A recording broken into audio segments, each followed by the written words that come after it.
The title itself is intriguing, isn't it? Let's see, what is it that we can learn? Of course, we can just give our opinions based on the title, but if we're not here to take our opinions, we're going to look at this title and the topic from a scientific perspective. Scientific perspective means it is all about commonality and reproducibility. Scientific perspective does not mean it's only for certain group, not for the other. Irrespective of our socio-economic educational background, it is going to be the same. So science is all about commonality and reproducibility. Thank you. It does affect everybody's. Yeah. With this, let's move on. This is kind of intriguing. The discovery that the brain can change at any age has been heralded as the most important neuroscience breakthrough in the past 400 years. It's really intriguing. There are so many breakthroughs in neuroscience, including how these days stroke is treated and how Parkinson's disease is treated by putting a pacemaker in the brain. We have heard about pacemakers in the heart, but we are ready to put pacemakers, and it is now accepted procedure, surgical procedure, putting pacemaker in the brain to treat the symptoms of Parkinson's. Beyond and above all of that, what we are going to be addressing today is even more intriguing, because this is the most important breakthrough in neuroscience research. What is that? That the brain can change at any age. Especially, I also belong to your generation, except a few of you. I know. Except our own Sudha and I don't know your name, Anita. They're so intrigued. Maybe they are here to help themselves or to help their parents. Exactly. So, except a few, we are all in that generation thinking, this is all okay, but at this age, is it possible? This is the natural question that we get. So, if this aspect has been heralded as the most important breakthrough in neuroscience, you can understand. One of the reasons is it is very empowering. We don't need to depend on others. We don't need to depend on doctors. If we get this straight, if we understand what we're going to be talking about, discussing in the next 1 hour, this is the most empowering 239 topic you can ever find in your lives, including 631,948. those who belong to the other generation too. 631,948. Such intriguing breakthrough. So, what does that mean? How do we change our brain, and why do we need to change our brain is the very first question that comes to our mind, right? Why? We are okay to change our wardrobe, to make a change, right? So why? Let us go into why and see. So if we need to change our lives, the first thing we think about changing our wardrobe, changing our hairstyle, changing even the residence, thinking of changing our vehicle. Yes, it helps to change our life. I'm not saying no, but those are all we know temporary changes. But if we need to make real changes in our lives, to transform ourselves, who does not need? Whether one is a student, it doesn't matter what age. We should all be students, is what I'm going to hone in, to become lifelong learners, right? Whether we are students, parents, professionals, or retirees like us, we all are looking forward to, even at this age, to bring about changes in our life. And how? How do we do that? Not by changing wardrobe or even changing residences, But the most recent advances in neuroscience research says you need to be able to change your brain to change your life. We usually think if we have to change our lives, first we need to change our mind. Isn't that so? Everybody knows if you need to change anything, you need to make up your mind. Making up our mind means changing our mind. But the new neuroscience research says it's not just changing our mind. We need to change our mind in such a way that it actually changes the brain itself. Yes. Brain changes itself naturally, right? It's traits. Absolutely. Whether we know it or not, whether we accept it or not, the brain is changing every moment. But even as scientists, we didn't know this. I will bring in the historical evidence and then you'll be able to appreciate that. Earlier, decades back, we thought after a certain age, the brain cannot change. But the most recent research, come to that. Why this is so important? And things have changed tremendously because of that. So we're going to get into that in a few minutes. So the title, can you change the brain? And can you change the brain at any age? And the answer to that is an unequivocal yes, yes, and yes. It is possible. Yes, of course. When you're young, at a younger age, it is much easier to change the brain itself. But that doesn't mean after we grow old, it is not going to be possible. Absolutely. Until our last breath, we will be able to change our brain, not just happening in a natural manner, but in a willful, rational, conscious manner, the way we want to change. Otherwise, the brain is changing itself every moment. That is not what we want. If we want to change our lives, the brain has to listen to us. This is the way. The mind has to listen to us, right? If we want to change our lives, forget about changing the brain. We will see how it happens.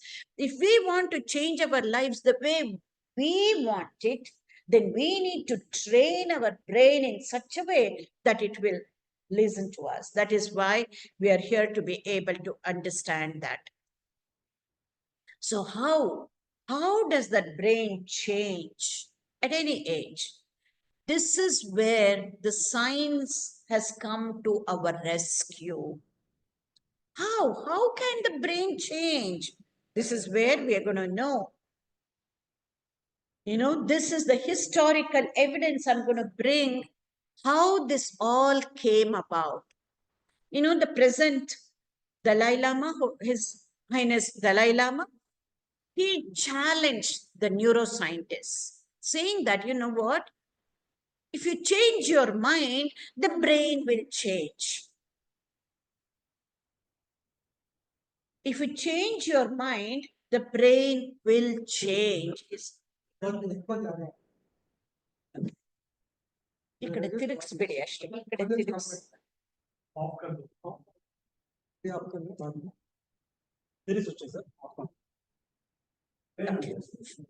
It's confusion, too much confusion. Okay.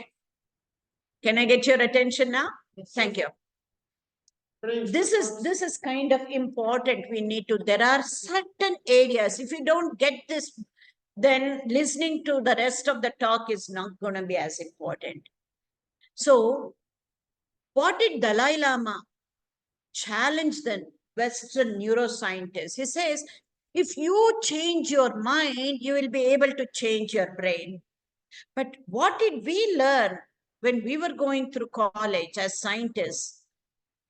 If something happened to the brain, the mind will change, not the other way around. Because we were taught to look at the brain in a very simplistic manner, giving the analogy of the computer. If something happened to the hardware, the software changes.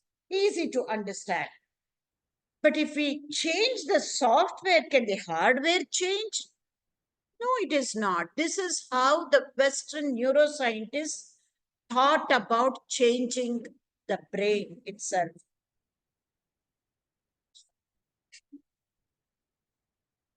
Then they said, no, it is not possible.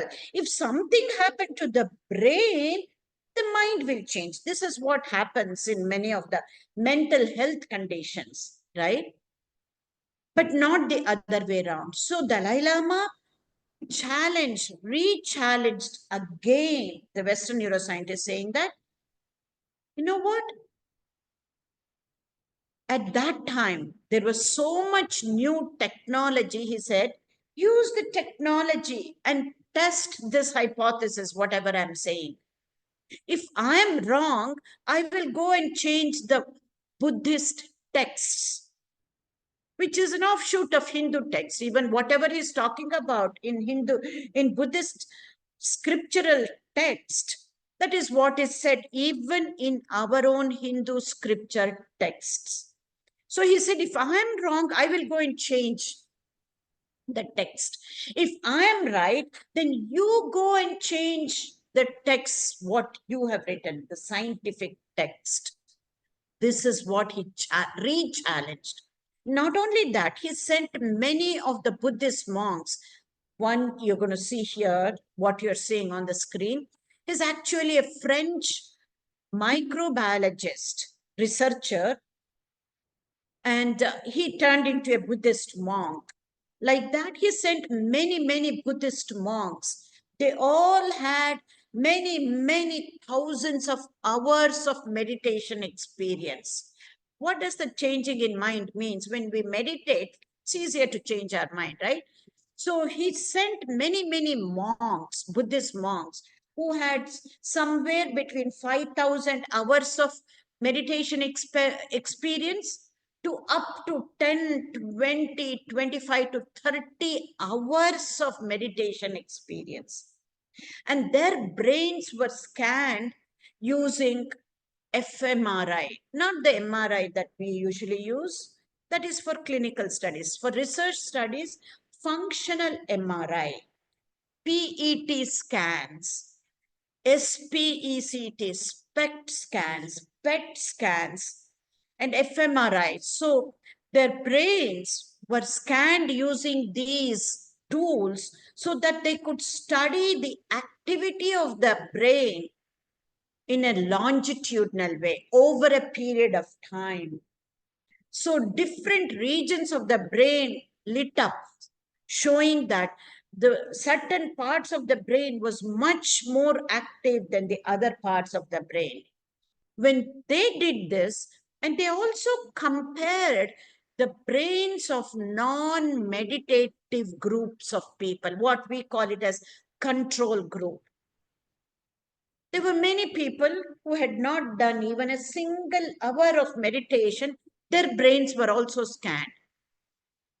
And when they compared brains of people, the Buddhist monks who had meditated for many, many hours of experience, and they compared with the non-meditative group, and there was certainly many changes. One ಇವಾಗ ಇಲ್ಲಿ ಶಬ್ದ ಆಗತ್ತಪ್ಪ ಬಿಟ್ಬಿಡಿ ಆಮೇಲೆ ಮಾಡಿ.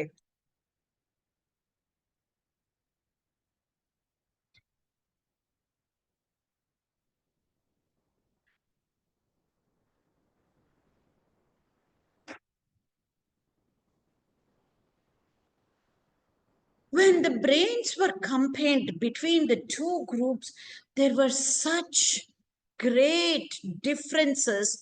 What does that show? Yes, when we meditate in a particular way, which means we're changing our mind, the very structure of the brain, the functioning of the brain will change. And this whole process of changing is what is called neuroplasticity. But this we can understand, but this is the most important aspect. Just changing our mind. What is mind? Our thoughts, our emotions, our feelings, our belief system, our perception, right? Just changing our mind is not going to be enough to change the brain over a period of time. It will happen only temporary changes. But changing the mind has to result in changes in our experience in our life, changes in our habits, changes in our actions. Then and only then the structure and the function of the brain can change for long lasting periods of time. Because just changing mind is flippantly. Maithili asked me, do you want a cup of coffee? He said, no. Do you want a cup of tea? That is changing our mind.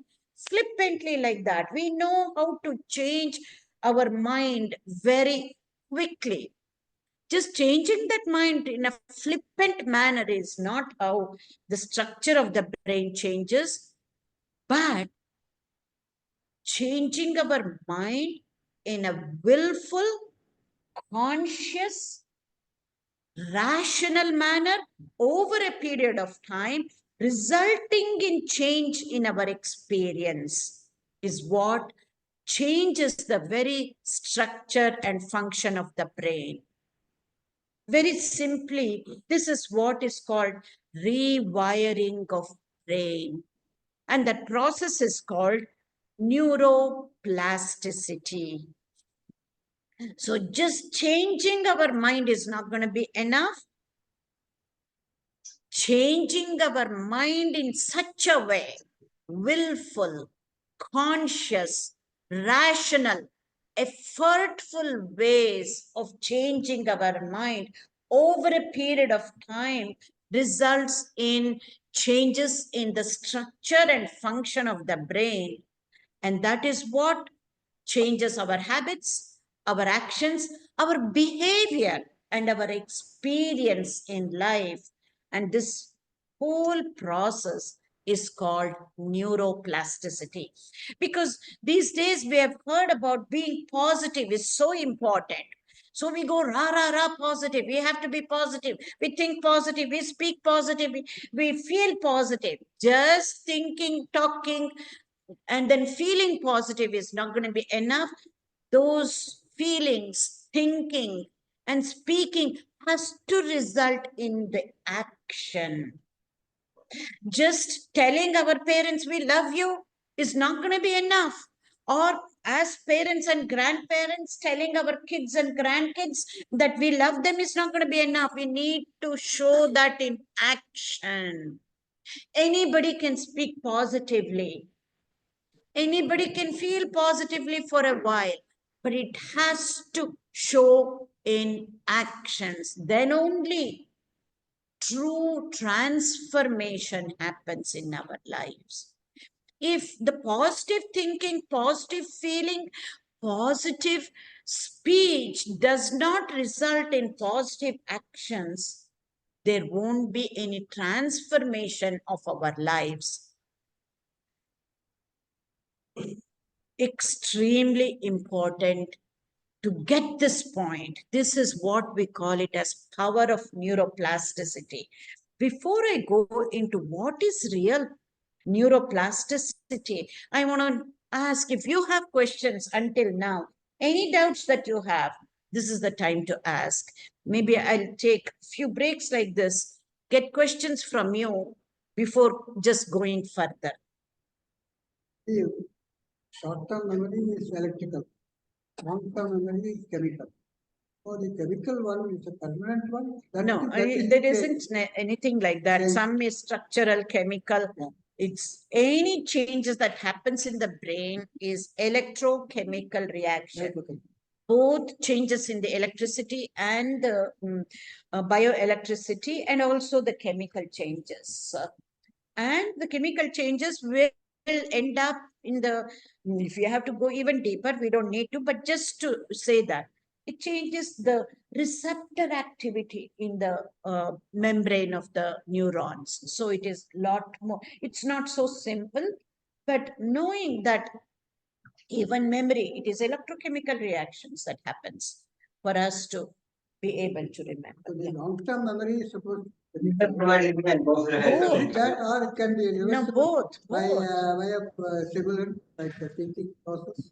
No, there isn't anything just long-term memory is only chemical, short-term is only structural. Structural changes happen because of Okay. electrochemical reactions, is what I'm saying. You cannot separate. How is it stored? That we are That is a totally different thing. We're not concerned about. We need to go into deeper. That is a memory. How we can improve memory is a totally different topic, and then I have to take in a different approach.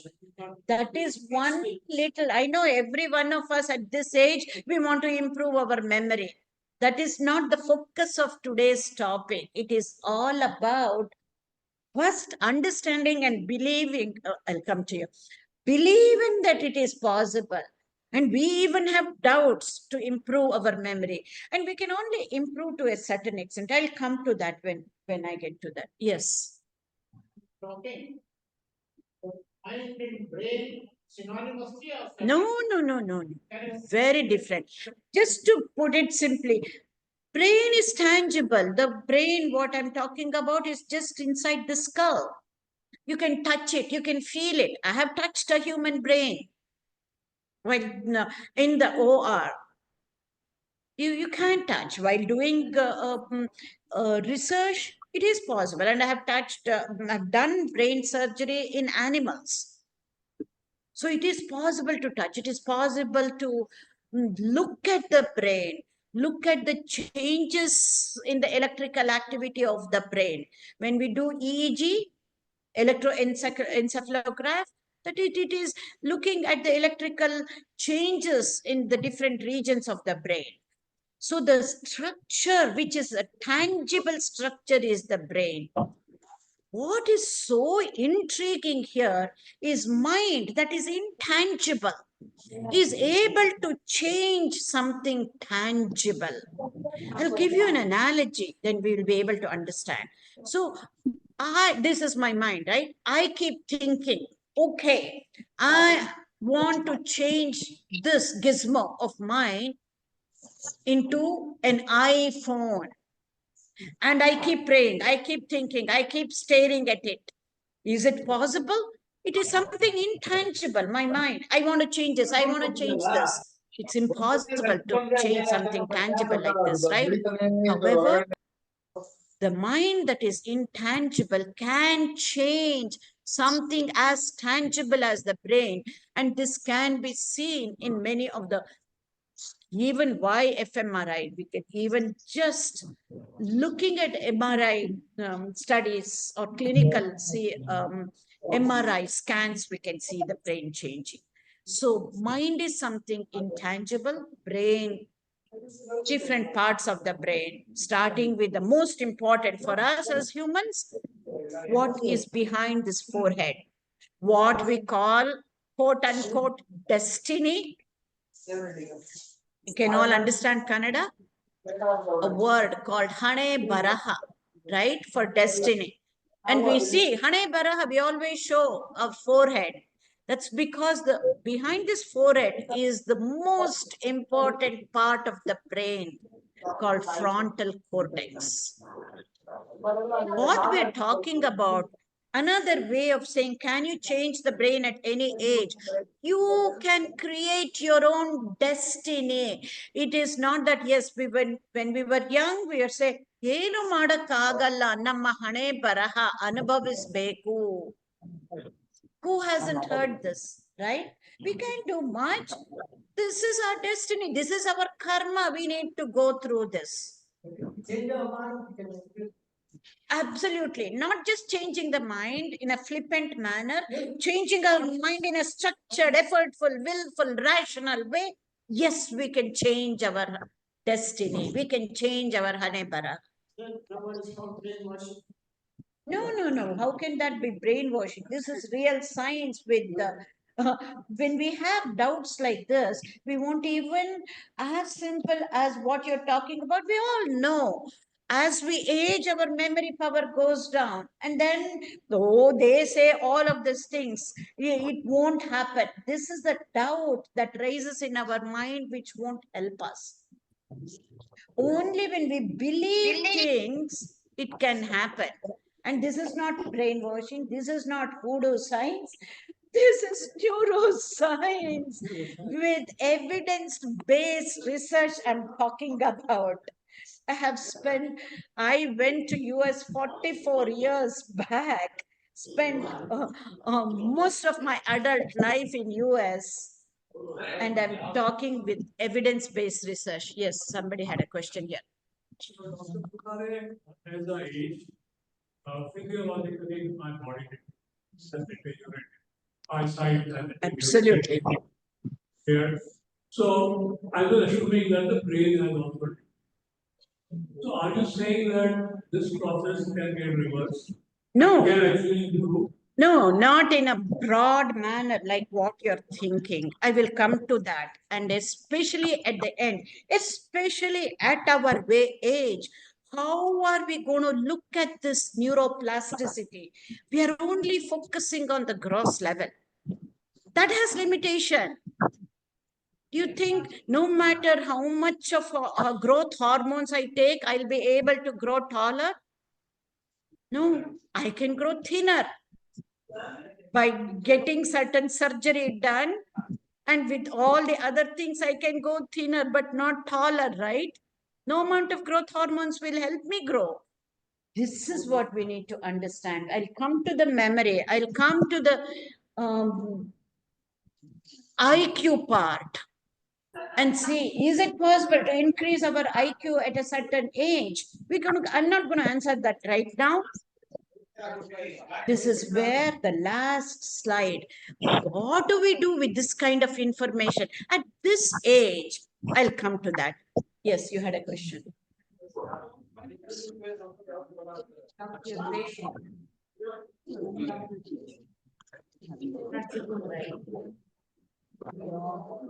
Yeah. How do you give them positive thoughts? Patient is not even. We can't. We cannot force feed anybody. Absolutely not. Toshali Sands Puri. Toshali Sands, the name of the hotel. Puri. A unit of TKIL. That's how it is given to me. It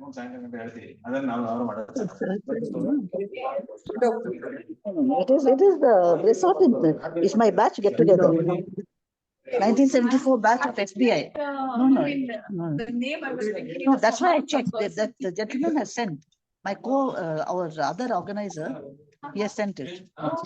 Name like that. So see whether he's accepting. I was also surprised. Toshali Sands. Toshali Sands Puri. I didn't recognize it as some. But does it accept so many? Does it accept so many? A unit of TKIL is accepted. It's apparently a resort on the beach. Yeah, my batchmates include even That happened. Sorry about that. Everything is under control. And there are, one second. There are people on the line, so I'm just trying to tell them. Now, it's going to be fine. But as coming back, let me finish answering to your question. Until and unless we are ready, nothing can happen. It's not, I will come to that. I will answer that also. There is a slide that will answer your question. But I will tell you, no, it is not possible for somebody else to change. Help them change. We have to help ourselves first. Then only we'll be able to listen. Otherwise, this negativity, it is impossible to change by others. And there is a particular slide I will, when I get that slide, I will allude to that. Thank you for that question. Yes. They're both different. Absolutely. Mindset. Now, there is a scientist by name Carol Dweck. She has done so much research on mindset. Her whole career is on the work of what is this mindset. And now we know she talks about two types of mindset. One of the thing is what you're talking about. Why is somebody is not ready? We cannot change. There are two types of mindset, fixed mindset and growth mindset. Fixed mindset means not that they won't change. It's not just that. They believe that it is not possible to change. That is what is called as fixed mindset. Whereas growth mindset means they are lifelong learners. They learn from the mistakes, they learn from the failure, they learn from life experiences, they learn from everything in life because they believe it is possible to learn at any age. If we don't believe, it is not possible. And one of the reasons people have this type of mind that that they don't want to listen, they have so much negative within them, is because it is hard for us to accept our age and how the age limits us. Our mind is young, the body is not, and it is hard for people to accept that. And that's why they give these reasons and excuses that it is not possible to change. I don't want to change. If we have a positive mind to be able to understand that it is okay, then there is something. So first, we have to help ourselves. Only then somebody else can. You had a question? Okay. So I can let me continue. So there will be a lot more doubts and questions, and that's why I will stop in the middle and then we'll go through. So, what is this neuroplasticity? Let us look at some of the facts about neuroplasticity.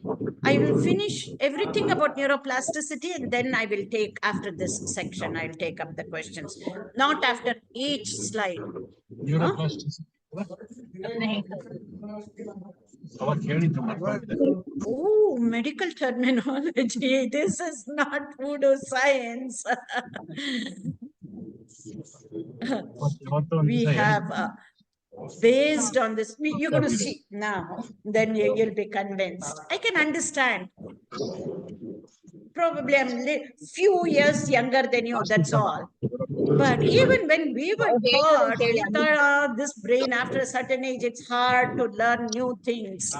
That's up. And not only that, we were taught the brain cells are what are called as post-mitotic cells. That means once the brain cells die, they cannot be regenerated. Now we are showing some evidence, and we're still in the nascent stage of research wherein it is possible even to have new neurons or new brain cells. And this research is what is helping for Alzheimer's, for dementia, especially with terms of memory. So that's a separate issue by itself. What you said? Your brain is a continual work in progress. Whether it is towards positivity or negativity, it is up to us to decide. But it is a continuous work in progress. Another way of saying, this brain of ours is never ever turned off. It's always, always, always on the on position, if you can say that. It's always working, even while we are sleeping. Only past our last breath, that is when the brain shuts off. Until then, it is such a hopeful statement. Until then, it is possible for us to be able to try and change.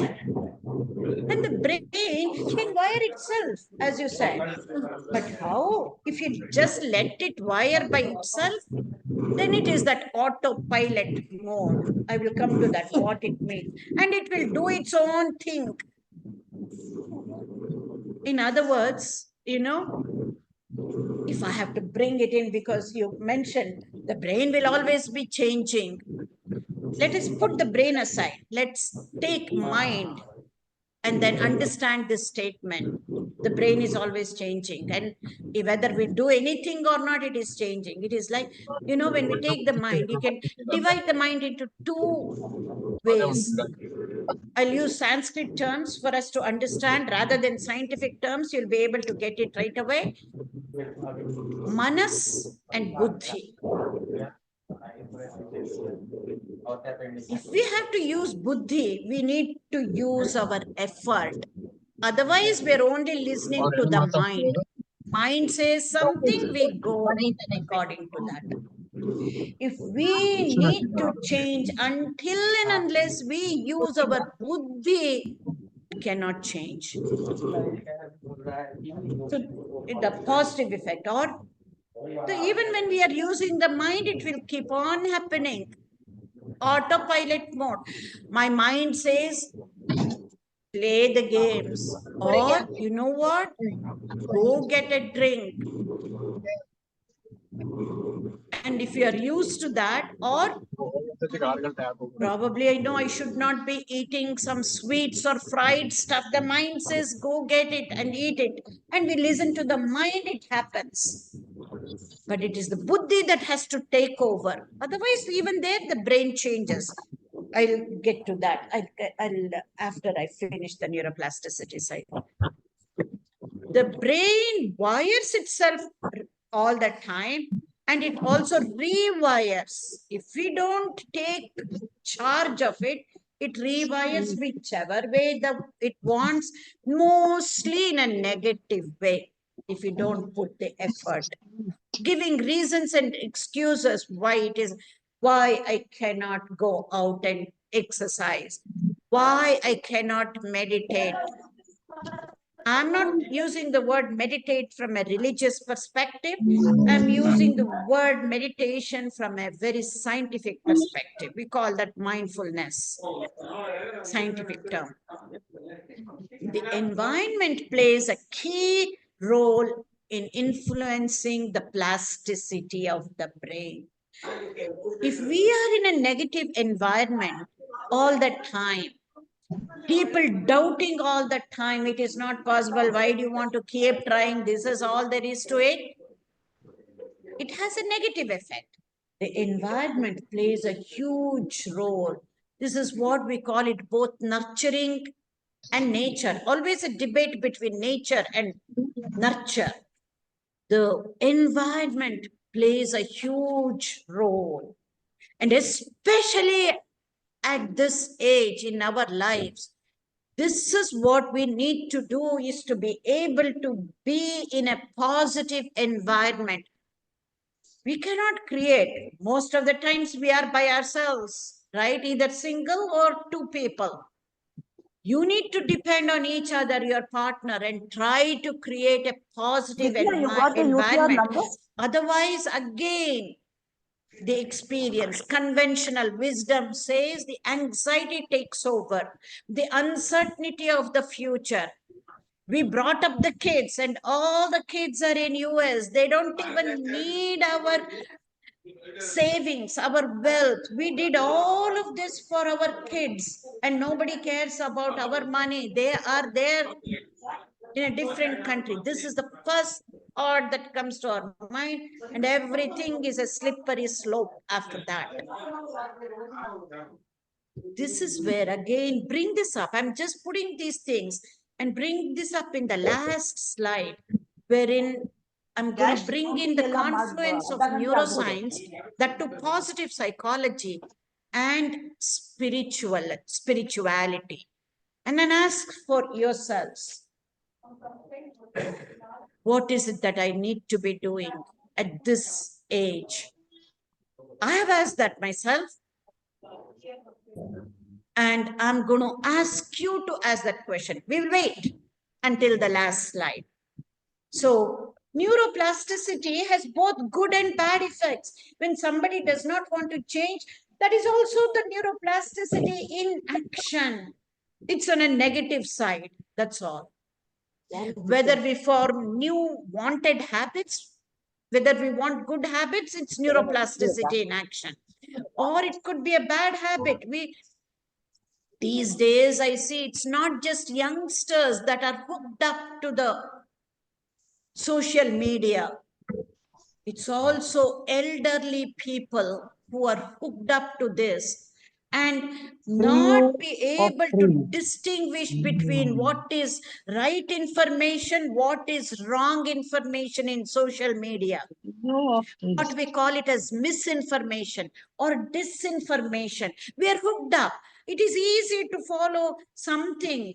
We don't need to use our brain, to use our buddhi to question whether it is real or not. For every good scientific based paper, there will be 10 other messages, just faith based, all negative maybe. So we need to watch out. It's not just youngsters who are hooked up to the technology. Nothing wrong in using the technology, but we need to be aware of the misinformation and disinformation that is presented here. So we need to focus on that neuroplasticity has both good effects and bad effects.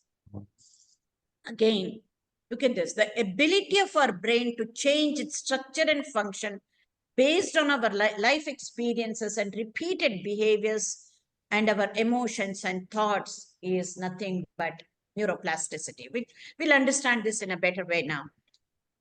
This neuroplasticity, which has enabled people to recover from stroke, because the rehabilitation process is all based on the concept of neuroplasticity.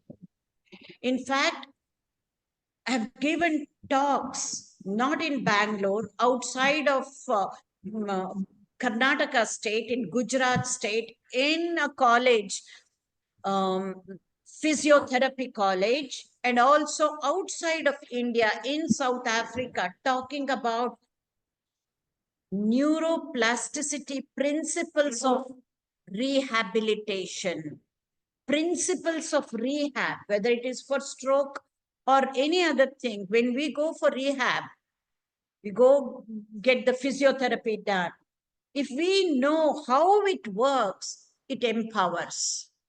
It's all neuroplasticity based therapy. Stroke, TBI is traumatic brain injury, birth abnormalities in kids, autism, ADD, attention deficit disorder, ADHD, attention deficit hyperactive disorder, learning disabilities in children, and also to reverse OCD, obsessive compulsive disorders. All of this is the neuroplasticity based.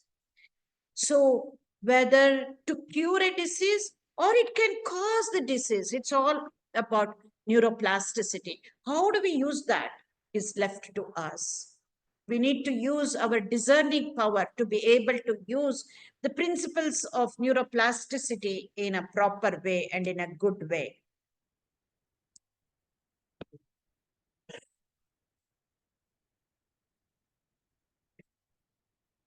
Again, let's see, this might be even better. We talk in our generation, just getting old is nothing but on accepting, I cannot do anything, this is all I want to do, is nothing but negative neuroplastic change. And it is possible to change into positive at any age. That is the hopeful statement. So as people grow older, they unknowingly contribute to their brain's decline. ಒಂದು ನಿಮಿಷ ಬಿಟ್ಬಿಡಿಪ್ಪ, ಅಲ್ಲಿ ಶಬ್ದ ಆಗತ್ತೆ, chairs ಅನ್ನ ತೆಗಿಬೇಡಿ. They won't listen to you. Yes, fixed mindset. They don't want to learn anything new. That's okay. As people grow older, unknowingly contribute to their brain's decline. by not using this brain as much, not challenging our brain enough. That is why the term use it or lose it comes about. Or we are using the same old pattern. This is the paradox, especially our generation. We are so successful because we are so highly disciplined, right? All of us, we come from a generation because of our discipline, we are so successful. So that same old, what is discipline? Same old pattern. But that's also double-edged sword. We'll see how we need to be doing newer things. You need to break the routine once in a while, and then am I able to adapt to a new routine? Because this brain needs something novel ways. This is the paradox for our generation. Let me finish this and then I will take. So the predictable routine, same environment, no variety in the schedule, and the brain plasticity can go in the wrong way. That's why it is not able to accept anything new. Even though this has helped us to be where we are, if we keep doing the same thing and expect a different result, we cannot get it. We need to change what we are doing and be able to. It's a fine line. I'm not saying we should be indisciplined. We need to be able to change our routine and see whether this brain has that flexibility to change into a new routine itself. That's why lifelong learning is extremely important. And one, we need to become lifelong learners. And not only that, at this age, any age, especially when we get old, mobility is really, really important. Just physical activity is enough for us to be able to change the structure and function of the brain. Not only that, it helps in the memory. Physical activity results in a new chemical that has been identified called BDNF, brain derived neurotrophic factor. That is like, if I may, many of you might have know about this. I don't know if it is available in this country, a brand name. It's called Miracle Grow. Anybody knows this brand name here? I don't know if it is available. It is nothing but a fertilizer. Just like toothpaste means Colgate, right? That is how the branding goes. Now it may be different. I'm talking about when I was young. Branding. Toothpaste means Colgate. In a similar manner, in West, fertilizer means Miracle Grow. That is branding. So BDNF chemical is the fertilizer to our brain. It increases our memory power, just physical activity, going for walks. And then if, of course, you don't need anything for going for walks. If it is for lifting weights for that matter, and both aerobic and anaerobic exercise, not once in a while, on a regular basis is what helps the brain to grow. Let me finish the neuroplasticity because I want to give all of this before taking. Otherwise, the question will be, you will see maybe the answer in the next slide. Let me finish this and then. The good news is, no matter what, we might have been in a certain way until now. Not to worry. This moment we can change our mind. Now I'm convinced of the new science. Let me change. If I was not inclined to go for walks, this has made me change, is what you need to say. And then it does not matter. We can start and stop. It doesn't matter, but keep starting. In other words, neuroplasticity is reversible and it is at any age. But the thing is, it's always about repetition, repetition, repetition, not once in a while, whether it is meditation or physical activity, it's repeatedly doing is what helps in the rewiring process. See, I will allude to this and then I will come back to the question that you asked. Most people just focus on neuroplasticity for this. Its ability to recover from injuries or old age. Injuries or old age, we can add. And we think about neuroplasticity as the ability to delay age-related cognitive decline and to improve cognitive function. We are looking at this in a very limited manner.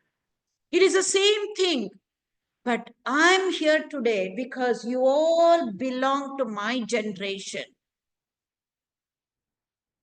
I understood this as a neuroscientist and I had to make changes in my life.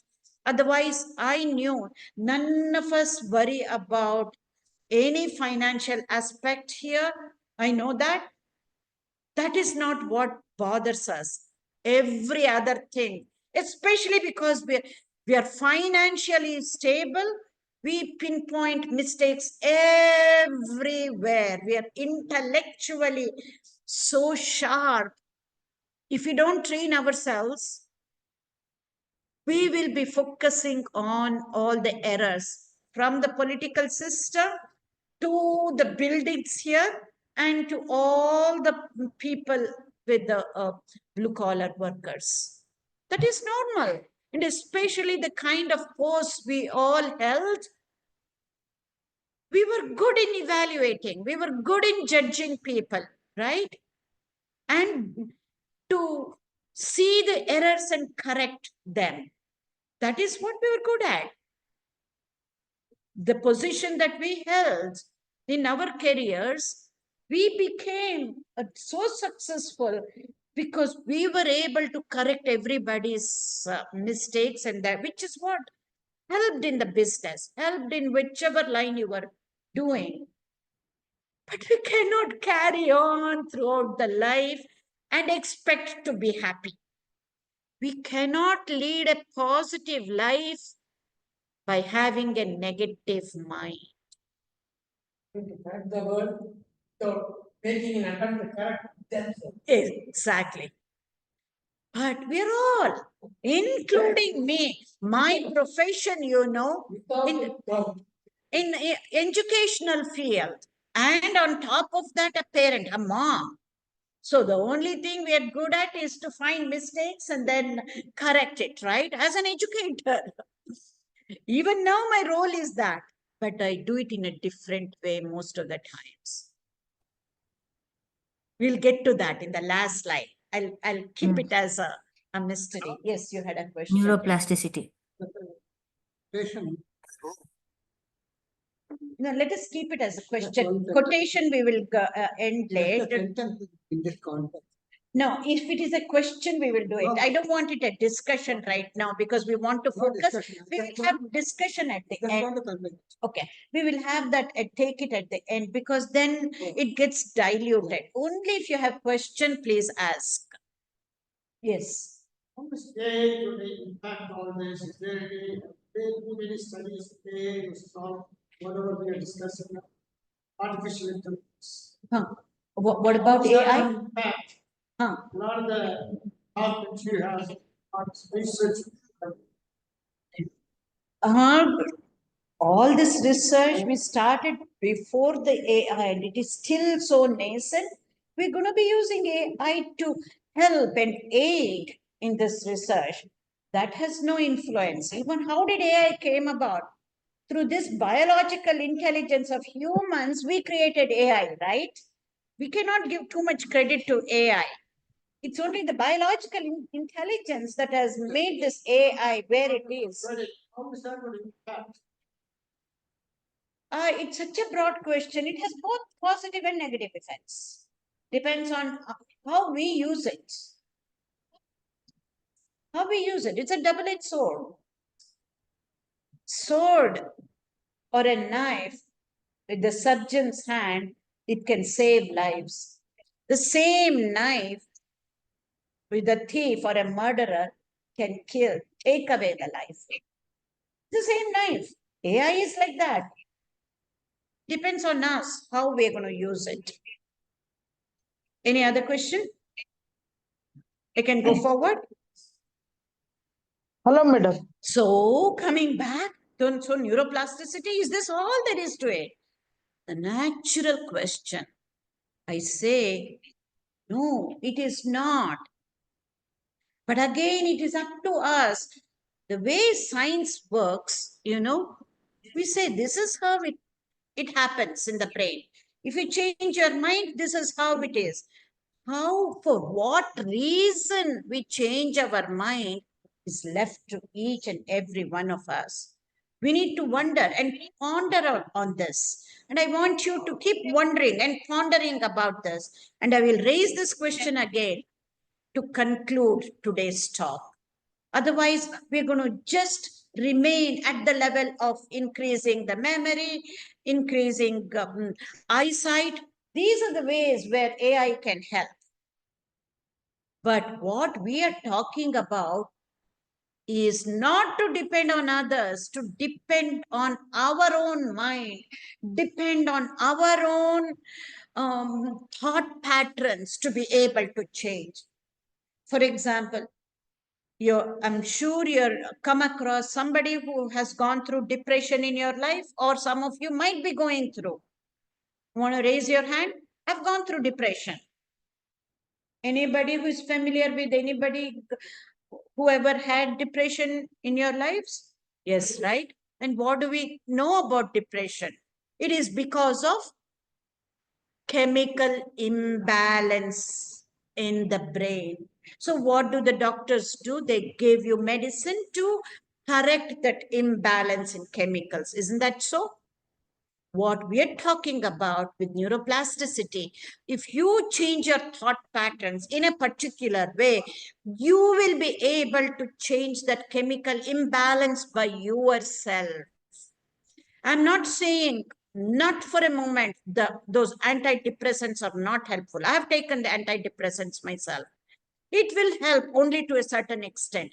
But if we don't change the mindset, you're talking about mindset, right?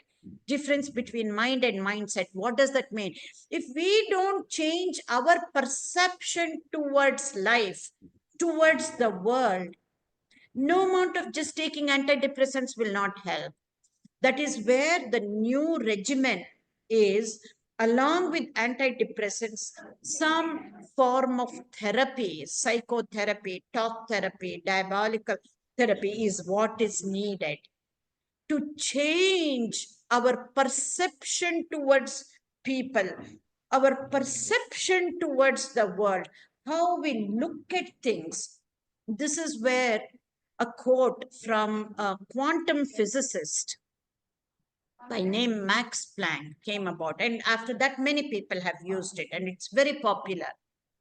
Which is, if you change the way you look at things, the things you look at will change. Max Planck, a physicist. I'm not going to go into the experiment, double slit experiment that he did when he came up with this, is what I think. Let's set that aside. But let's take that essence, which is nothing but if we change our perception towards anything, towards anybody, towards the world, even the people, how they're behaving. If we change our perception, how we're looking at it will change. This we have done. We have tried this to help people who were going through depression in a hospital in Gujarat. And we educated those people in a hospital in Gujarat. This was a 15-day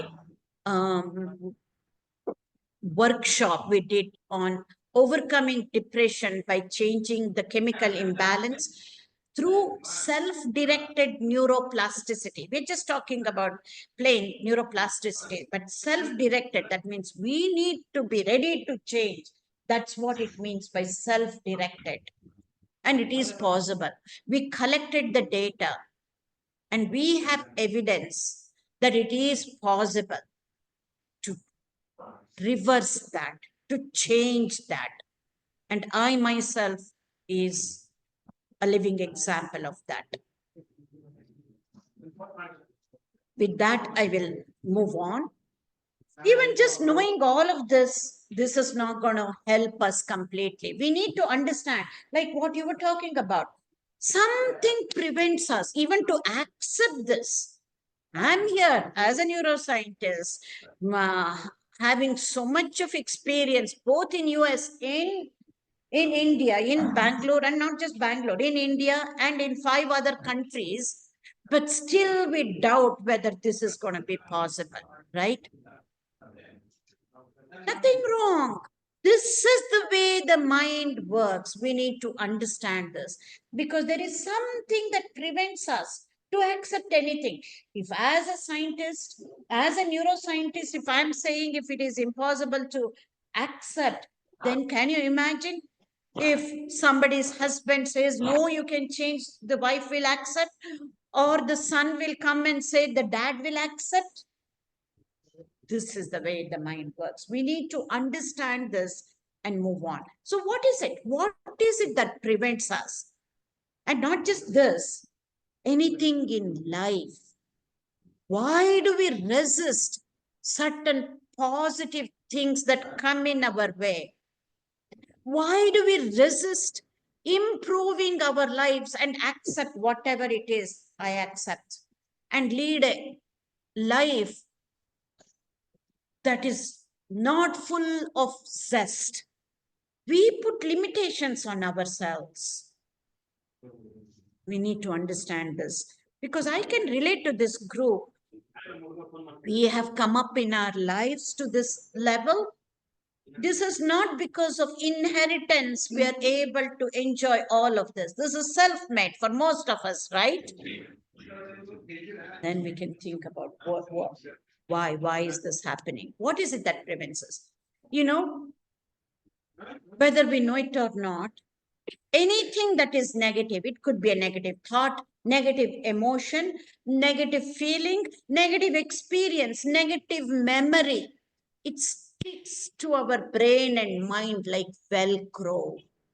Whereas anything that is positive, again, it could be a positive thought, positive emotion, positive feeling, positive perception, positive experience, positive belief system, gets washed off just like that non-stick material that we use, non-stick pan, Teflon material, it gets washed off. It's not just for some people, trust me. Oh, I know what she's talking about. My wife is like this, is what comes to your mind, or my son is like this, he won't listen to me, is what comes to the mind. It's not just some people. If you're not this, then you have worked, but you don't know how you have worked. Maybe right from the beginning, you have a positive personality, or your life has made you change so much. You were positive when you were young, you were positive when you were leading your team and being a CEO of a GM of a company, whatever it is. Now, after retirement, what happens? It is but natural. But this is for everybody, whether somebody is a scientist or a saint, a doctor or a patient, professor or a student, manager or GM or a CEO of company or just a clerk in that company. This is for each and everybody without any exception. The brain acts like Velcro for anything negative and Teflon for anything positive. This is what we need to understand. Nobody's mistake. Once we understand, then we can correct ourselves. Because of that, what do we have? You see the picture, ANTS, right? You can see it's an acronym. Automatic negative thoughts. It's also common. This is the way the mind works. How do we train the mind? First, we need to know how this mind works, and then we know how it should be. We can only do that after understanding this. I'm getting closer to the answer to your question. Just like in nature, we have different types of ants. We also have different types of negative thoughts. We're not going to go into that into great detail, but we need to just know about 2 or 3 negative thoughts. because they are so important. What are they? Blaming others, blaming the system, blaming the environment, or blaming ourselves. And then defending our actions. Why I cannot do this? Why I cannot do that? Blaming, defending, and judging others without having all the facts. These are the most poisonous and automatic negative thought. You may ask why? Because if you go back and think about it, all of this, I I tell you, you have not gotten enough doubts yet. The lot of this is new. After today, you will be talking to each other and you will have lot more doubts when you go back if you reflect on this lecture. These three ants, automatic negative thoughts, blaming, defending, and judging, they are the most poisonous ants, similar to termites. If you get termites, what do? We get an exterminator, right? Otherwise, we know. And I know you have all lived in Western countries where the houses are built in wood. What happens if there is termite, right? These three negative thoughts are like termites only because we cannot learn even a little bit if we have these three types of thoughts: blaming, defending, and judging. Cannot learn, period. This is the reason. Anyway, let's go into little bit into this. If we have too many of these ants, automatic negative thoughts, if we don't take care of it, especially at this age, it keeps on accumulating negative thoughts. And if they go unchecked and unnoticed, these negative thoughts affect our learning, even at this age. They affect our interpersonal relationships with our own partners, husband or wife, our own kids. We were the ones who brought them up. And now, whatever they do, we cannot stand that. Or we keep blaming this generation. All of this generation is bad. They don't have respect. They don't take care of elders. I'm in this generation, so now I can say these things very freely. I'm not in a younger generation and blaming you. I'm also in the generation I have analyzed, and so I can talk about this. These ants affect our entire life itself. And most importantly, it affects our health. You may ask, how? Every thought we get releases a chemical. Negative thoughts release negative chemicals, and those chemicals just don't stay in the brain. They get distributed throughout the body. Right? And those negative chemicals do affect our health. This has been proved in evidence-based research. They even go to the extent of all cardiovascular disorders, including other diseases, including cancer. They say the negative thinking patterns need to change. Otherwise, it is hard to heal.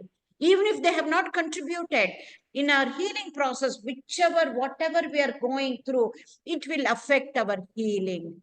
Anybody who is positive, I know myself, in our own Yogakshema, you also know your colleague for that matter, at an age in 70s has gone through chemo and radiation with so much positivity has come out of this. Whereas somebody younger with the same type of cancer, with the same type of chemo and radiation therapy, because of lot of negativity in their mind, couldn't handle it. And they're not alive today. The positive state of mind has a great effect on the healing process. At least for that, we need to make an effort to be positive, especially at this age. And I will tell you, not only just for yourself, These days, our own kids will get lot of, they're prone to have diseases that we have not had until our later stage. They are on hypertension drugs, on anti-diabetic medicines. Our own kids, we may not even have, no, we may not even be taking those meds. At least for your children's sake, we need to be positive, especially at this age. This is what we can give back to our own children, to our own grandchildren, to give back to the society by being positive, staying positive, especially our generation. I'll get to that again later. This is the most important slide. How can we make changes? I'm going to bring in only the scientific angle. But anybody is interested, you can ask me. All what I am speaking is already in our scriptures. I have scriptural evidence. As a neuroscientist, I have gone so deep into our scriptures, including Upanishads, not just Bhagavad Gita. Everybody goes through Bhagavad Gita, but also Upanishads, also Brahma Sutra, Bhashya, Brahma Sutra, Prasthanatraya, right? And I know I have the evidence for whatever I'm talking about. I'm not going to bring the scriptural evidence here unless you want to. I'm going to stick to the scientific evidence. Look at this. What happens when we have too much of negative thoughts? Too much of ants going on, and they go unnoticed and unchecked. The mind starts acting like a pendulum. Even otherwise, the nature of the mind is like a pendulum or like a monkey, markata, manas. It goes back and forth between past and future. And we look at the past with regret. We shouldn't have done this. I should have taken the different apartment in another place. I made a mistake coming here. The other complex is much better than this place. Starting from that mundane thing, right? We look at life with lot of regrets. I should not have sent my son to do PhD in Germany, in US. That is why this is happening. The other son who is here is not as concerned about my life. The son who is in US is much better, but he is so far away. These are the natural things that come about. Yes, I can see that. I've spoken to many of my generation, senior citizens group, so I understand this. This is my forte, right? And my strength to be able to understand people's mind and people's life. Nothing special. If you understand one mind, I tried to understand this mind of mine. If I understand this properly, without being judgmental, I can understand everybody's mind. I have done the same mistakes you have done in terms of blaming, defending, and judging. Nobody is, what's the word? Huh? Nobody is exception to this. Nobody is exception to this. I figured out a little bit earlier, that's all, and chosen a type of life to understand so that to help people go deeper. So because of this, what happens? We look at the past with regret and we look at future full of anxiety and pessimism. Why anxiety? Because of the uncertainty. We have medical insurance. We even, I'm sure we have these medical bands which will have a chip, which will have all your medical information. We go into that. We have researched. We cannot depend on the kids. We need to take care of ourselves. We have gone through all of this, right? Yeah. And we even have numbers, all the hospital numbers and doctors' numbers on the fridge. and to be able to. All of this is good, right? But do this with the positive frame of mind, being proactive, not because you're anxious and pessimistic about others. That is all the difference. If you change the way you look at things, the things you look at will change. In fact, I go and I tell people, make sure the hospital that has MRI, don't just call some hospital which doesn't have MRI. Especially when it comes to brain, you have to go to a hospital which has MRI so that they can differentiate between whether it is a brain hemorrhage or a brain clot. Then only they'll be able to give the proper medicine in that golden hour. That's also very important. Anyway, coming back, our mind goes back and forth between past and future. And whatever is happening in the present moment is not satisfactory to us. We have everything going for us, but we are still not content. Forget about fulfillment. First, we need to be satisfied. Then we need to be content. And then comes fulfilled life, to lead a fulfilled life. Because of that, what happens? We are never in the present moment, here and now, now and here. This much we can understand. But this, the next probably 2.5 minutes, okay, 150 seconds is extremely important. You can, I will use English sentences which will cross the grammar rules, okay? Don't focus on my English grammar. Just focus on the contents of what I am saying. As a neuroscientist, I say there is nothing like past. There is nothing like future. I know that quizzical look tells me, how is it possible? We're so looking for Sunday. And my daughter is coming to see me. Tomorrow is Sunday.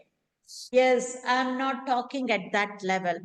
Past and future are our mental constructs. Think about this. When yesterday was happening, what was yesterday? I don't want Friday as an answer. Yes. That was today.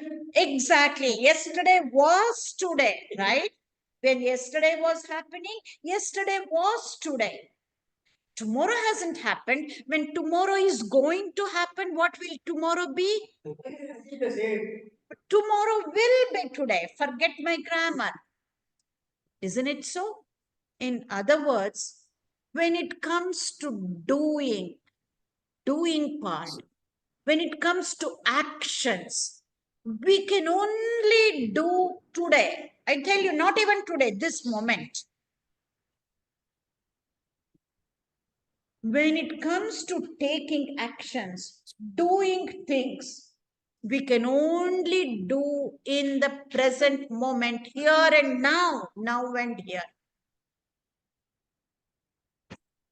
If we can get this most important part, so all we need to do is to train our minds to be in the present moment and to be doing the right thing each moment, every moment. Doing things right, it is okay. We might do certain things wrongly. That is okay. We can learn. But doing the right thing is what is important. Even at this age, we can learn to do things right little later. So if you think about it, only thing we have is this present moment.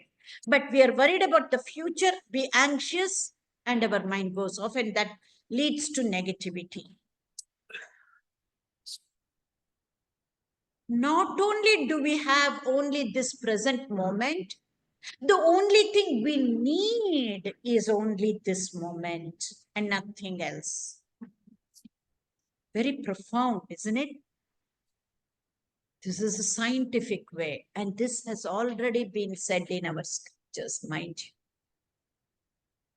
you. Here. Absolutely.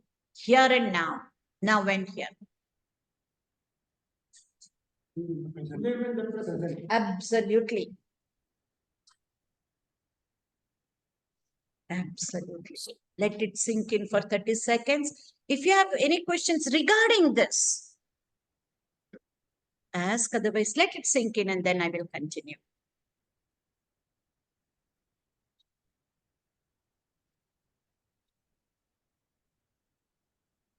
In Sanskrit, it is called ihaiva. Here and now. Ihaiva. Ihaiva. Sanskrit term. Okay. Any questions? Yes. Yeah, we're gonna get in. We're gonna get into that. All right. So what happens when we have too many of these ants? These are the excuses. But we say these are the reasons. But I tell you, these are the excuses that we give ourselves. And this is the way I am. I can't help it. I've been born like this. Oh, it's in my genes. Right? My mother used to say, you're just like your grandfather. Kopa mugintu dinali. There is a gade, right? Just like your grandfather, she'll say, and then we believe it's in my genes. I cannot help it. I was not like this before COVID. And after COVID, because of the circumstances, I'm like this. Until then, everything was fine. So we keep, it's only because this difficult neighbor. Otherwise, I was peaceful. This neighbor of mine moved in. Until then, everything was okay. And we give reasons and reasons which are nothing but excuses. But what happens? All of this is nothing but ants, right? Automatic negative thoughts. We don't have to put any effort for this. Effortlessly it happens. If we need to change them, we need to put a lot of effort. We're going to get into that. See, what are the consequences? Before we go into the consequences, there is no magic pill. We cannot pop in some colored pill comes in a white bottle and think it will go away. We need to change this only through knowledge. Knowledge is medicine, and knowledge can be used as medicine. What knowledge? This is knowledge about ourselves, self-knowledge. Knowledge of ourselves, how this mind works, how this brain works, can be used as medicine. And this is self-knowledge is medicine for everything, especially at our age, for everybody, and especially at our age, what we go through usually. This is the knowledge that acts as medicine. So what are the, yeah? Atma Bodha, yes. We have not gone to the level of Atma. We are remaining at the level of Manobodha, at the level of mind. And Buddhi, Buddhi Bodha, if I may. Huh? The physical level. Yeah. You are not moved. Yeah. So what are the consequences of these negative thoughts? We cannot change easily. And we shun away from the responsibility, so be it. I don't want to get into that. Whatever happens, and let the committee, right here, what committee, I don't know, each apartment has a different name, let them deal with it. But we are the first ones to blame and then complain if that is not the way that goes about. Anyway, we shun away from responsibility. We cannot be proactive. We cannot learn new things. We're not disinterested. Apathy. No zest for life. We have everything. We planned for this retirement, but now we see what is happening. Having everything, we are not as happy as we would like to be. not to worry. These ants are just like bad brain habits. See, I'm not saying these are bad brain habits you need to change. This, everybody has this. Take it that way. It's just a bad brain habit. Change it. That's all. How we're going to get into that. One of the most important things here, a neuroscience concept, which is common for everybody, is we need to know these automatic negative thoughts, most of them are false. You can do research and then figure out. I'll give you an example. How do I get out of this? You have lift here. You always say, when you're in a hurry, it won't come. You won't get the lift right away. This is how it is all that time.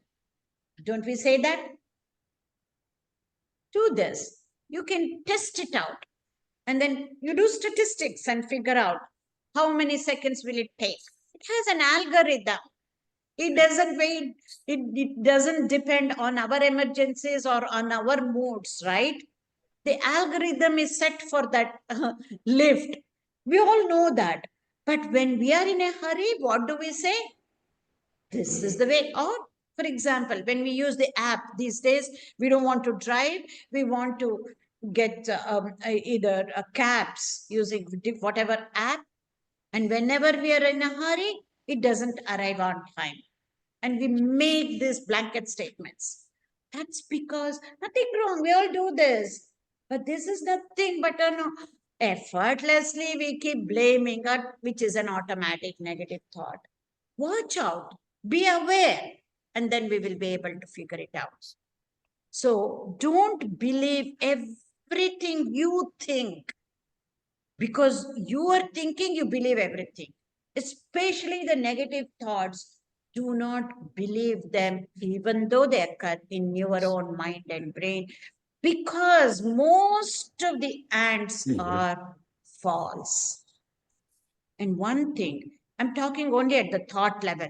When it comes to action level, these automatic negative thoughts will end up as procrastination. We keep putting things off.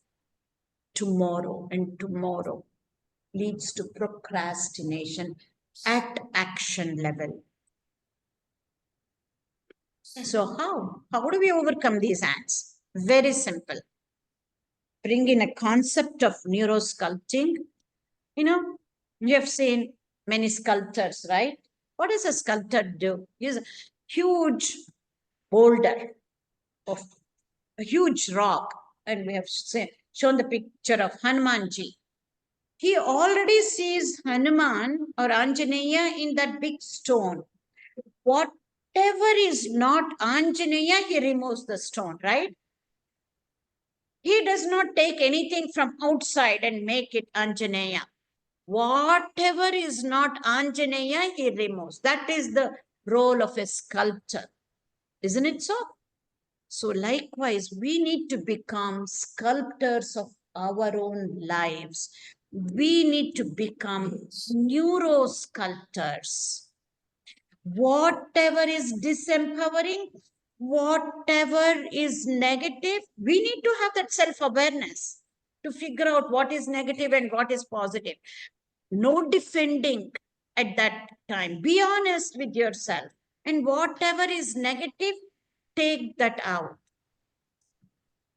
Whereas for a real sculptor, the boulder is outside. He needs tools, chisel and hammer. Whereas for us, all the three in one, the marble, which is nothing but our brain. The sculptor is us, our own mind. And the sculpture, whatever we become, how we change, is the sculpture. This is how we are the architects of our own destiny. We are the sculptors of our own future. And what are the tools that we use? I'll get to that. And this whole process is nothing but neuroplasticity. So we can become neurosculptors of our own lives. And what are the tools that we need to use? Our own mind, I said. These are the qualities of our conscious mind. which is free will, that is the power to choose what we want to think and what we don't want to think. Whatever is disempowering, let it go. And the self-awareness to be able to identify, this is a negative thought. It is going to hurt me. It is going to hurt others around me. Let me not think this. And then the discernment, the discerning power, viveka or the vivechana shakti, whether it is short term or long term. This type of negative thought is not good for me and not good for others. Use the discerning power to sculpt out all the negative things. And lastly, we need that willpower to be able to do so. If we have any questions, I'll take. Otherwise, I'll conclude. I'm going to bring in few more tools apart from being neurosculptors. I've already mentioned, but I will give you a list of other tools, how we can get rid of the negativity and also be on a positive way to be neurosculptors, so that we encourage the neuroplasticity in a good manner. Any questions? I can conclude? Okay. The self-directed neuroplasticity tools. Be a lifelong learner. I have to give you credit for all of you. Saturday evening, I know there is something going on.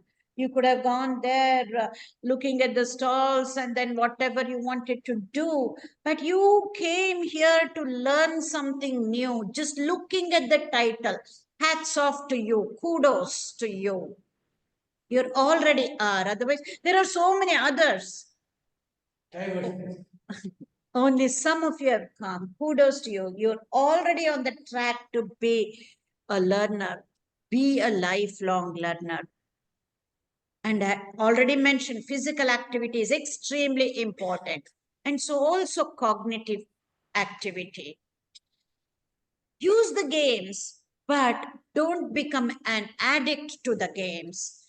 Have the willpower to be able to stop using the games or the social media. Say to yourself, I'm going to do this for 15 minutes at a time. Maybe 3 times, okay, but not 45 minutes at a time.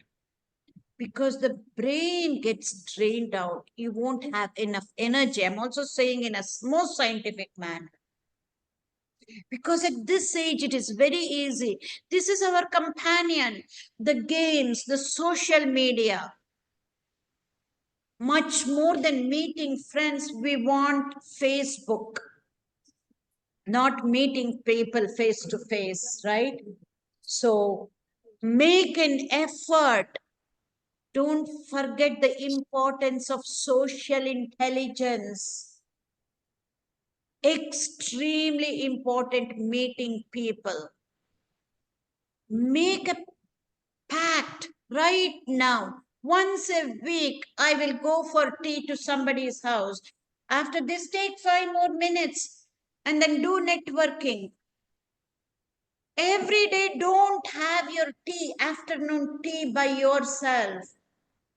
Go to somebody else's house here, have the tea and see how it changes. Again, this is evidence-based research.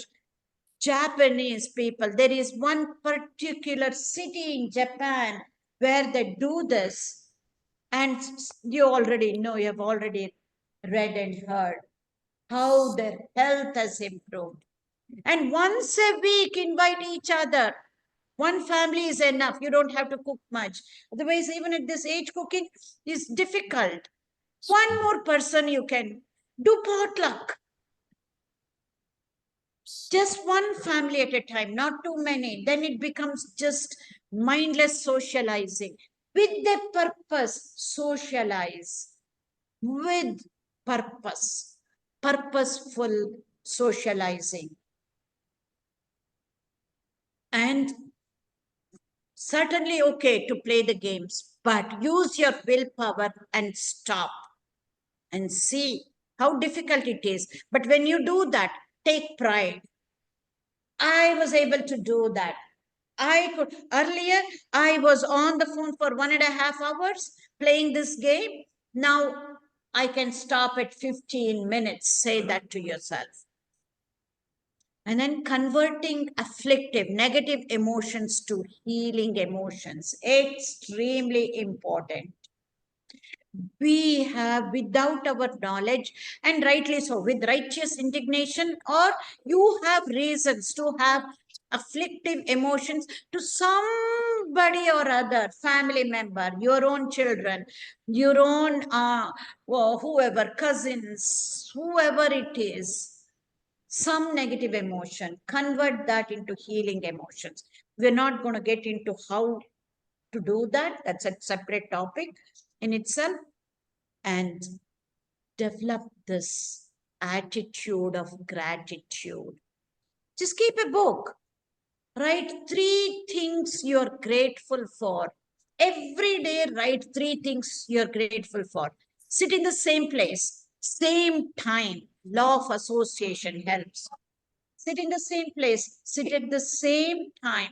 Write 3 things that you're grateful. You can actually start off being positive, you're grateful for. And that difficult person in your life, everybody will have that difficult person in your life. Write what you're grateful for that difficult person in your life. This is only yours. You don't have to show it to anybody. Develop an attitude of gratitude, because again, evidence-based research shows, we used to think, what does conventional wisdom say? You have everything. So people, especially who are religious, they are grateful. For everything, you're grateful for God, right? This is what we have heard with our grandmothers and mothers. Science shows the other way around. People who are grateful are happier. Not people who are happy are grateful. People who are grateful to things, to others, to everything, they are happier. So develop an attitude of gratitude journal. So I'm going to end. We started off with the statement that you can change your brain by changing your thought patterns, by overcoming the automatic negative thoughts. You're able to change your brain at any age. And why? Usually we focus on this, especially at this age, we said this. But is this all? This is all good. But is that all there is to it? To be able to just increase our memory, to increase our eyesight, or to decrease our weight? Is this all there is to life? Science says no. Positive psychology, newest branch in neuroscience, says you figure out the purpose of your life. Have we asked ourselves, what is the purpose of my life in this earth? Do that. We know the purpose of our life when we were young, to be good student, to get good grades, and the next level to get a good job and to take care of the family, to have enough savings that we can be very financial stable. All this is purpose of life that will change from one stage to another in our lives, right? Again, I said science is about commonality. There is one purpose in life which is common for everybody, whatever age, as long as we are humans. Have we thought about it? I tell you, the purpose of our lives as human beings is to be evolving. The light bulb went off. I can see.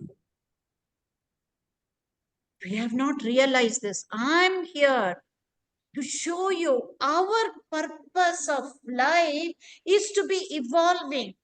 What is there to evolve? We have evolved from being animals to we have come to this stage. This is the highest stage in evolution, right? This is what anybody who has majored in biology here or in medical fields. Yeah. So we know we have evolved into human beings. What more is there to evolve is what we ask. Evolution as animals is very different than evolution as humans. Animals evolved so that they can survive. For their very survival, animals evolved to this stage, to humans. Humans don't need to evolve for survival. Whether we evolve or not, we will live through. Humans need to evolve because it is a choice we need to make. It doesn't happen automatically. In animals, the evolution of animals is the level of the species. One single animal cannot evolve. They evolve as species so that they can evolve as that particular species. Have we thought about it? But humans, first we need to evolve at an individual level. Once we know the purpose, this is where we bring in and share this joy of understanding the reason for evolution as humans to others so that we can evolve together. As we evolve at an individual level, then comes collective evolution. You all live together. You can collectively evolve. Just this, there are many more senior citizens I know. At least you have shown interest. You want to learn new things. Evolve together collectively. If you want me to come every month to show you how we can evolve together, I will take that responsibility. And together we can come up with ideas, not just with this, with discussions. We can make a difference in our lives and also the life of others. This is the purpose of human life, to be evolving.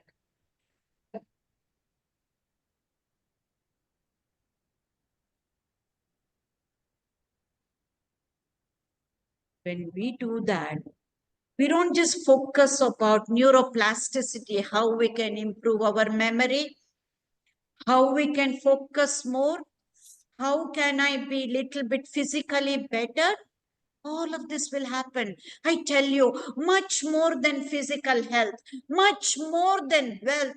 There is one more thing that is so very important. We know, but we forget.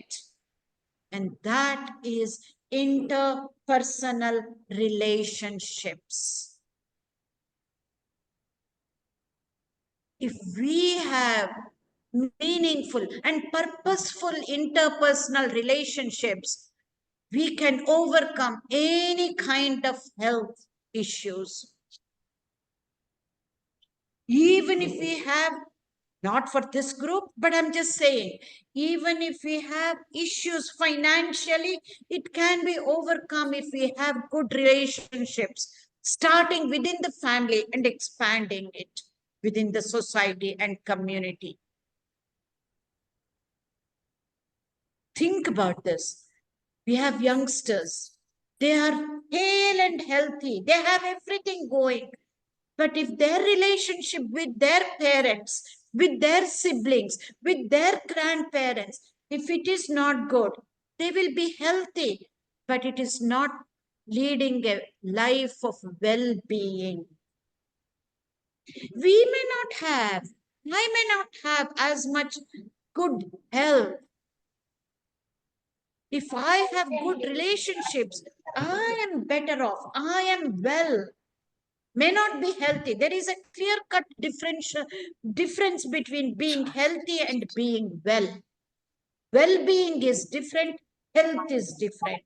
We need to be focusing on our well-being, not just this physical health. There are people in the medical field. You go check it out, the definition of well-being. You go check it out, the definition of health according to WHO. then you will be able to understand what I'm focusing on. You will be able to be convinced, not understand. You will be convinced that we need to be focusing on the well-being much more than physical health. After certain age, this health is a given. We won't be able to be as healthy as we would like to be, but we can be healthy up here, focusing on the interpersonal relationships so that we can be well.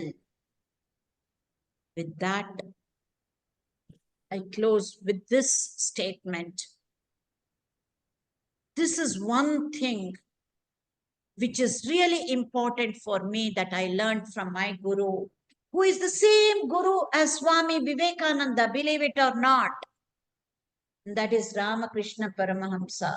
He said, as long as I live, so long do I learn. He said many things, all the things, but two things I take from my guru: to be a lifelong learner. And another thing, he didn't just say it, he lived that kind of life and said, harmony. Harmony within the individual, harmony between our thought, our word, our speech, and our action. Harmonize, kaya, vacha, manasa. That is harmonizing our thoughts, our speech, and our actions. Harmonizing within the family, harmonizing the religions, harmonizing East and West. He lived a life of many different religions. He lived a life of a Christian, even a Muslim, to show us there has to be harmony. These are the two messages I take from my guru, who is the same guru as Swami Vivekananda. Harmony and being a lifelong learner. If you can carry these two, I think we will be able to change our lives by changing the very structure and function of the brain, by changing our perception.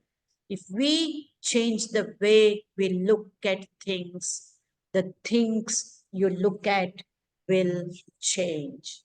Thank you.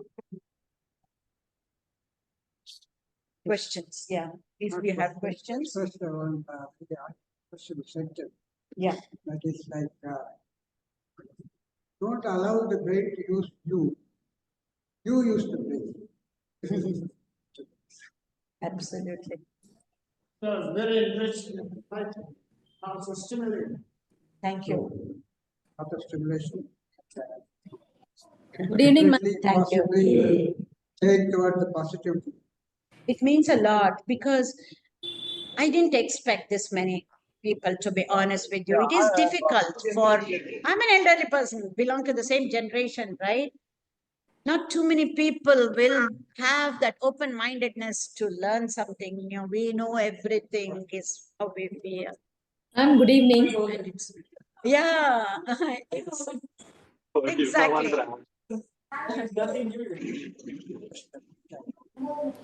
If you have any questions still, I'll take in the next few minutes. Otherwise, Request Ramaswamy to conduct presentation before Good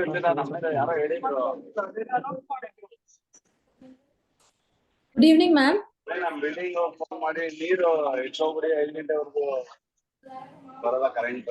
if there are any questions from the people who are on the group. No. Good evening, ma'am. Is it possible to share the questions, ma'am?